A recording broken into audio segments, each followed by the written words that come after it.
নমস্কার বন্ধুরা, রং মশালের নতুন ভিডিওতে আপনাদেরকে স্বাগত। আজকে আমি বানাতে চলেছি খইদানের কুলো। প্রথমে কুলোটা করার আগে ভালো করে পরিষ্কার করে নিতে হবে, নইলে রং করার পরে বেস কালার করার পরে সেখানে একটা নোংরা নোংরা ভাব থেকেই যাবে।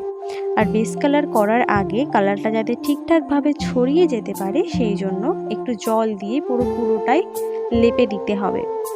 বেস কালার করার পরে প্রথমেই আমি ফিগারটা এঁকে নেব, তারপর সেই ফিগার অনুযায়ী আমি কুলোটা কালার করব। নর্মালি খইদানের কুলো এত বড় আমি দেখিনি, হয়তো হতে পারে, তবে আমি দেখিনি। কিন্তু আমার কাছে এই একটা বড় সাইজের একটা কুলো অর্ডার এসছে। আপনারা ভিডিও দেখে কতটা কি বুঝতে পারছেন আমি বলতে পারবো না, কিন্তু কুলোটা বেশ অনেকটাই বড়। তো সেই জন্য আমার একটু রং করতেও অসুবিধা হচ্ছিল, যেহেতু অনেকটা জায়গা জুড়ে রং করতে হচ্ছে।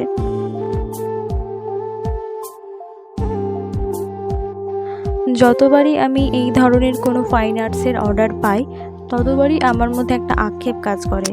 আর সেই আক্ষেপটা হলো, আমি কেন পুরোপুরিভাবে আঁকাটা ভালোভাবে শিখতে পারলাম না।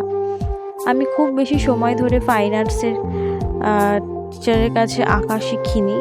এখন বারবার মনে হয় যে যদি আরও বেশি সময় ধরে আমি একটু আঁকাটা শিখতে পারতাম, তাহলে আমি আরও অনেক সুন্দর সুন্দর কাজ করতে পারতাম, আমার ফিনিশিং টাচটাও আরও অনেক সুন্দর হতো। তো এই একটা আক্ষেপ আমার বরাবরই থেকে যাবে।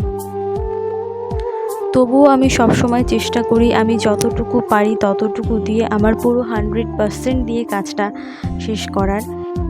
তবে শুধুমাত্র কাজটা শেষ করলেই হবে না, যে কাস্টমার জিনিসটার অর্ডার আমাদেরকে দিয়েছে সেটা যাতে তার পছন্দ হয় সেটাই কিন্তু সবথেকে বেশি ম্যাটার করে। তাদের মুখের একটা হাসি, তাদের একটা ভালো কমপ্লিমেন্ট কিন্তু আমাদের অনেকটা উৎসাহিত করে আরও 4টে ভালো কাজ করার জন্য। তো আজকের ভিডিও এই পর্যন্তই, আমার কাজও প্রায় শেষ হতে এসেছে। আপনাদের যদি এই ভিডিওটি ভালো লেগে থাকে তাহলে অবশ্যই লাইক, কমেন্ট এবং শেয়ার করে দেবেন, আর সাবস্ক্রাইব করতে একদম ভুলবেন না।